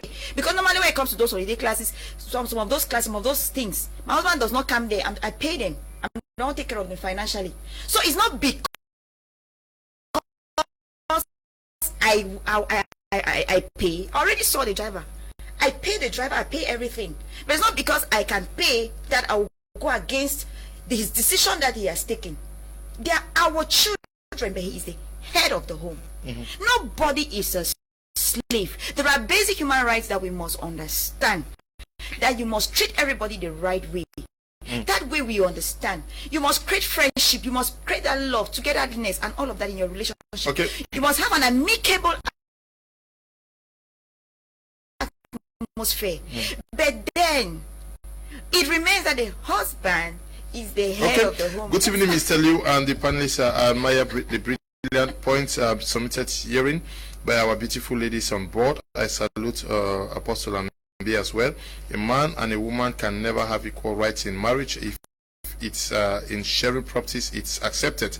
The man is the head, and that is not disputable. Kudos and more grace. Good evening, Mr. Kum and Mr. Njuma from Mile 4, Limbe. God bless you all. Thank you very much. Good evening to you all in the studio. Mr. Liu, your panel is made up of some of the very rich brains in this country. Greetings to Apostle Ambe and the lady in the studio. Blessed evening, Mr. Leonard and the wise panelists. Your program is teachable and cautious giving of oneself to alcoholic consumption, to sex with anyone outside marriage, and etc. are never right at all.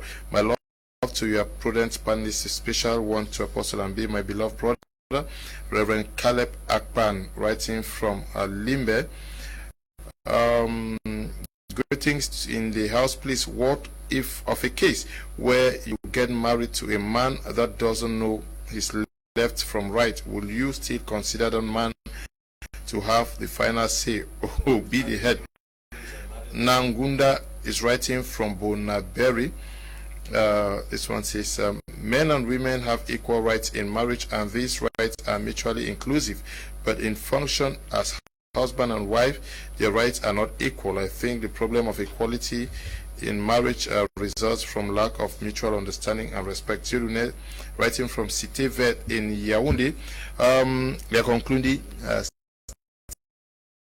statements. I'm sure if we understand effectively the woman's role given by God in marriage, we will not preach this equality in marriage. The woman has a responsibility to submit.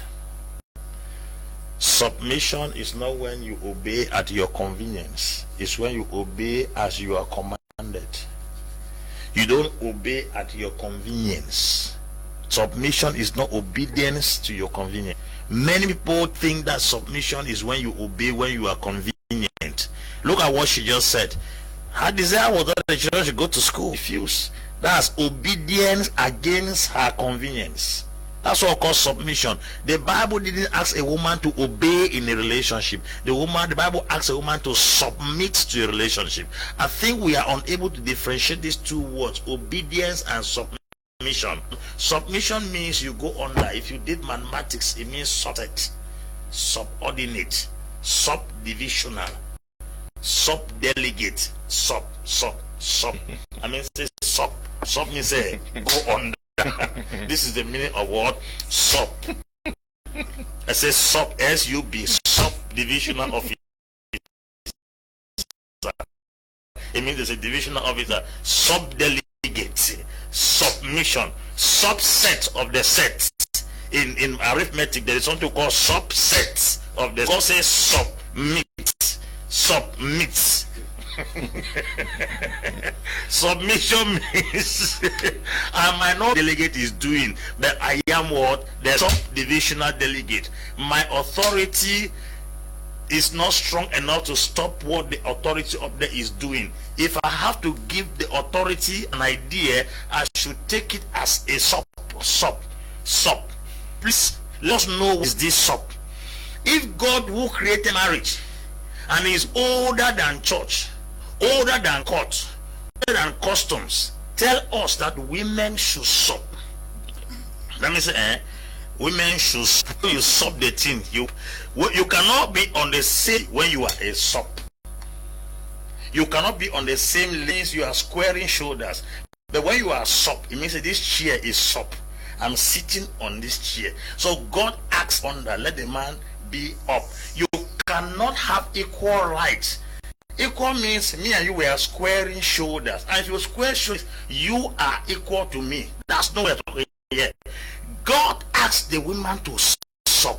I know it fight me. I'm not preaching at your convenience, but I'm teaching you what makes marriage work in every part of the world. If a woman does not take this responsibility to be that sub, how do I, Mr. Lowe, you know, I mean, say, sub. Apostle Alfred, what is sub? Is this not sub?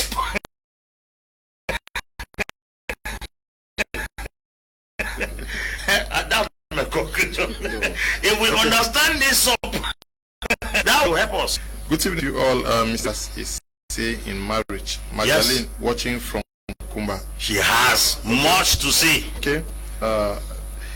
Good evening, Mr. Liu, and everyone in the house. Please, I wish for equality and equity. The woman has her place as woman. Leave the thing to say. It's because a woman would never be a man. A man never ever, I repeat, never ever have equal rights. Emmanuel is writing from Boya. Hello, Mr. Liu. Talk about rights without giving duties. With much rights. The next, for example, a smoker has the right to smoke, but it is his duty not to hurt a non-smoker. You're writing from Ewane. Tiku Felix from Boya. No. Says, hi, Mr. Leo. I don't know what women nowadays see in this measuring the men. Well, I have the responsibility to submit. It is man that God strives to submit, and the man of quick. Good evening to you, Tiku Felix. Leo, we talk. Boni is writing from Boya. This one says there is no equality in marriage, be it right or other things. The man is the pivot and the center of marital relationship. When it comes to the notion of authority, equality has no place. Elvis is writing from Yaoundé. Good evening to you in the studio. I love this topic. Atem is writing from Combone Mission.